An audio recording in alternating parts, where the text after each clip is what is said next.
कितीही काम करा ते तर कमीच पडतं, पण ना आपली रोजची कामं आहेत ना ती रेग्युलर पद्धतीने झालीच पाहिजे आणि महत्त्वाचं म्हणजे ना त्यात आनंदही मिळाला पाहिजे. हॅलो नमस्ते, मी उज्ज्वला. आणि काही घरातली छोटी मोठी कामं आवरल्यानंतर ना आज मी जरा ना घरातलं वाटण संपलं होतं, तेच मी इथे करायला घेतलं कारण माझ्यासाठी ते जास्त गरजेचं होतं. कारण वाटण जर रेडी असेल ना मग कुठलीही ग्रेव्हीची भाजी असो किंवा चिकन मटन ना पटकन करता येते आणि त्यामुळे ना आपला बराचसा वेळही वाचतो.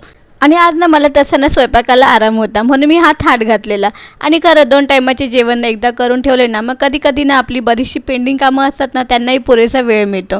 आता वाटण तव्यावर टाकलं, मग आलेलं पाणीही भरून घेतलं आणि इथे आमच्या जीवनची हजेरी लागलेली कारण त्याला ना सुकं खोबरं खूप जास्त आवडतं, ते पण भाजलेलं, म्हणून तो वाट बघत होता.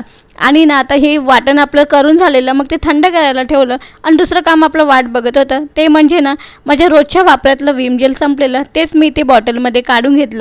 मग हाताबरोबर भांड्यांचा पसाराही आवरून घेतला आणि पूर्ण दिवसभराच्या रुटीनमध्ये ना ही एकच गोष्ट मला अजिबात आवडत नाही, ही रात्रीची गोळी घेणं. कारण ती ना इतकी मोठी आहे ना की ना घशाच्या खाली जात नाही, पण मला ती घ्यावीच लागते. आता मी नाही ते वाटण लावण्यासाठी मिक्सर काढला होता, पण आमच्या लाडोबांना त्याच्यासोबत पण खेळायचे होते. आता मुलांना ना त्यांच्या खेळण्यापेक्षा ना किचनमधल्या भांड्यांमध्ये जास्त खेळायला आवडते.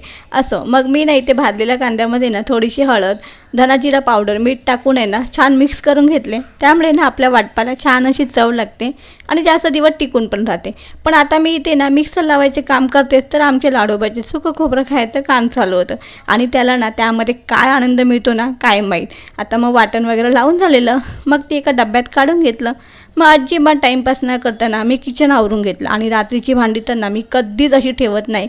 अगदी मला कितीही कंटाळा येऊ दे पण ना भांडी घातल्याशिवाय तर मला झोपच येत नाही. आणि आता सर्व आवरून झाल्यानंतर ना मी उद्याच्या जेवणासाठी ना मी ते चणे भिजत टाकले आणि त्याचबरोबर हातावर ना सकाळसाठी मी ड्रायफ्रूट पण भिजत टाकले आणि आपल्या दिवसाचा एंड आहे ना अशाच पद्धतीने होत असतं. चला आजच्यापुरती एवढंच. आता भेटूया एका नवीन व्हिडिओसोबत, तोपर्यंत ना बाय बाय.